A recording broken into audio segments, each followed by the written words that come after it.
because we actually believe, some of us, that we don't want to give the hard-earned money of white folk to these undeserving, lazy Black and brown folk. So there's a cultural solution, a kind of cultural practice where this stuff stews and it seeps all throughout our skin. So it's not just Donald Trump. He allows us to displace our sins onto him. It's us. And part of the work that we have to do is to understand that this moment is an inflection point, as Admiral Mullen said, but it's an inflection point for us to make some serious choices to get about the work of fundamentally changing our society. It's going to take more than just simply voting Donald Trump out of office, obviously, as we watch those senators walk by in silence.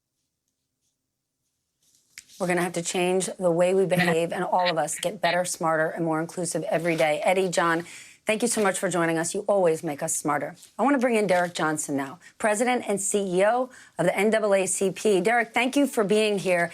This started over a week ago with the unfortunate death, the tragic death of George Floyd. But it is about something much larger than that. You write in a new op-ed, in America, Black deaths are not a flaw in the system. They are the system. Explain. You know, NAACP, 111 years old, and we started a campaign in 1920. We ran that campaign from 1920 to 1938. Every day there was a person lynched. We would hang out of our New York office window. A Black man was lynched yesterday. And that was the norm in this nation. African Americans were brought here to be exploited for free labor, denied opportunities, denied rights, denied citizenship. And once we picked up arms and we helped save the Union, the Commission's African soldiers that fought to defeat Jefferson Davis, we benefited from the 13th, 14th, and 15th Amendment only to be a pawn in a deal with the Hayes-Tilden Compromise, placed back into a system of segregation. And we have not come out of that scenario. Professor Eddie Glob is also from Mississippi. I live in Mississippi, and we know all too well that in this state and across the southern landscape, all of our constitutions are based on, the state constitutions are based on a segregative premise and off of that deal to exploit African Americans for free and cheap and disposable labor. We have not dealt with that. We are looking now at the next Pettus Bridge. The question for America, are we going to cross this bridge together to get to the other side, to do what's right, to make this democracy better, or are we going to use this moment as another example of the inequity, have an outcry, and then move on with our lives as if nothing ever happened? And that has been the pathology of this country, and we have to do better.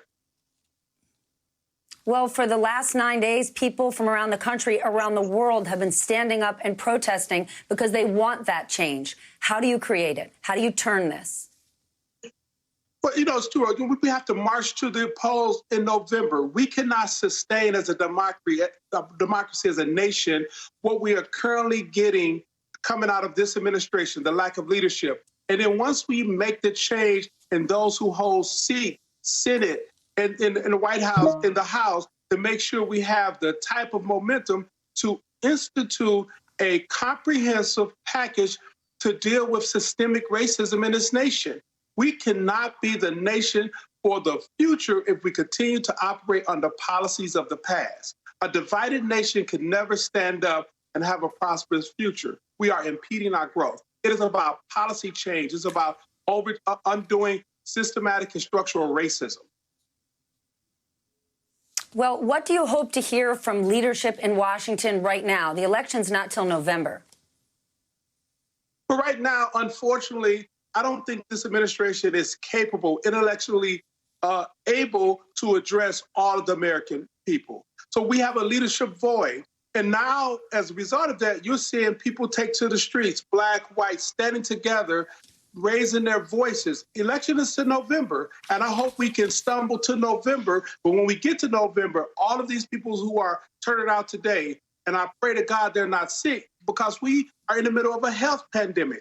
All of these policy decisions made by this administration has brought us to this moment. It's not just Trump, but Trump has accelerated the problem to a point where we are on the brink of destroying ourselves.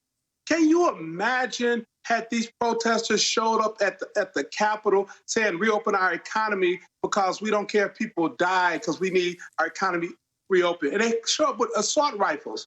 A friend of mine, the lieutenant governor of Michigan, said he was appalled as he presided over the Senate to look up in the gallows and see people standing there with assault rifles peering down at him. This is not America, but is it America? This is not what America should be, or is it what America's going to be? Those are the choices we have to make. How are we going to define or redefine America for the future and not be held captive of the America of the past?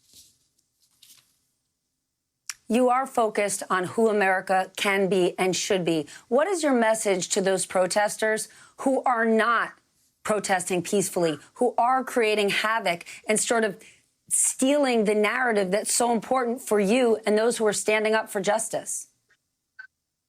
You know, we see outliers here, right? We have the white supremacists who are seeking to disrupt peaceful protests. We have the anarchist type who are seeking to create a level of chaos. And then we have the individuals who are misguided or have not been properly shown that the immediacy of now cannot be the sole focus of the protest. It's the long game.